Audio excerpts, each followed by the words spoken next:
Welcome to the Product Management series. Today we're exploring a critical concept that every software company faces: product debt. Think of it like financial debt. Just as borrowing money to buy something now means paying interest later, taking shortcuts in product development creates obligations you'll have to pay back through increased maintenance costs and slower development speed.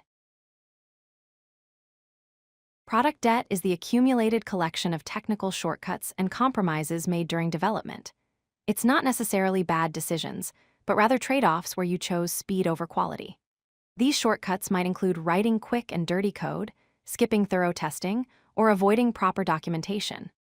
Over time, these decisions accumulate and create a debt that slows down your team's ability to build new features and increases the cost of maintenance. Product debt comes in two main flavors. Technical debt includes legacy code that's difficult to maintain, outdated dependencies and frameworks, and poor architectural decisions.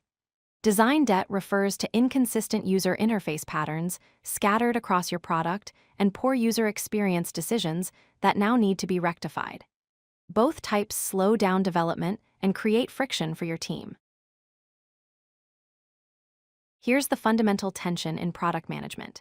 Shipping new features drives user engagement, generates revenue, and keeps your product competitive in the market. But investing in technical improvements leads to faster development cycles, better reliability, and lower maintenance costs. The challenge is that resources are limited. Every hour spent on improvements is an hour not spent building features. Every sprint focused on technical work is a sprint where no new features ship. Product debt accumulates in predictable phases. During the launch phase, you take shortcuts to ship quickly. The codebase works, but it's not pristine. As you enter the growth phase, more features get added. The codebase becomes harder to modify and your team's velocity starts to slow down. Finally, the crisis phase arrives. Bug fixes take longer, feature development becomes expensive, and you realize that significant refactoring is necessary. By then, the debt has compounded. There are two opposing strategies. A feature-first approach means prioritizing new functionality. You gain fast growth and high user satisfaction, but debt accumulates quickly and compounds over time. This works well for early-stage startups where validation matters more than perfection. The debt-first approach prioritizes technical improvements and clean code. You end up with a highly scalable code base, but feature delivery slows down. This approach works better for mature platforms that need to handle scale and complexity. The best approach is iterative balancing.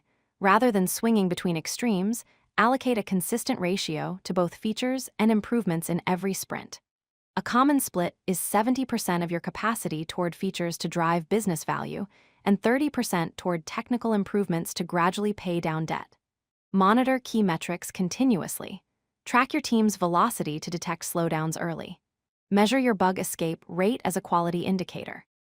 And monitor your time to deploy to ensure your release efficiency hasn't degraded. Prioritize features when you have a market opportunity with a limited window to capture users, when you're still validating product market fit with your audience, or when your current velocity is still acceptable and code quality isn't yet a critical constraint.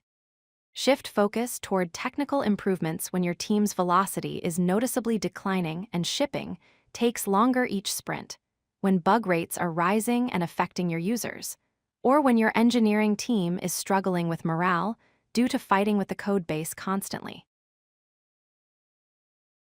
Here are 4 critical lessons about product debt. First, product debt is inevitable. Every product accumulates it. The question is not whether you'll have it, but how much and how fast. Second, balance your efforts over time. Don't oscillate between extremes. Allocate time consistently for both features and improvements. Third, make data-driven decisions. Use metrics like velocity, bug rates, and deployment time to determine when to shift your focus. Finally, think long-term. Ignoring debt leads to exponential costs. Invest early and maintain continuously to keep your product healthy and your team productive. If you like this video, hit that like button and don't forget to subscribe. Visit codelucky.com for more such useful content.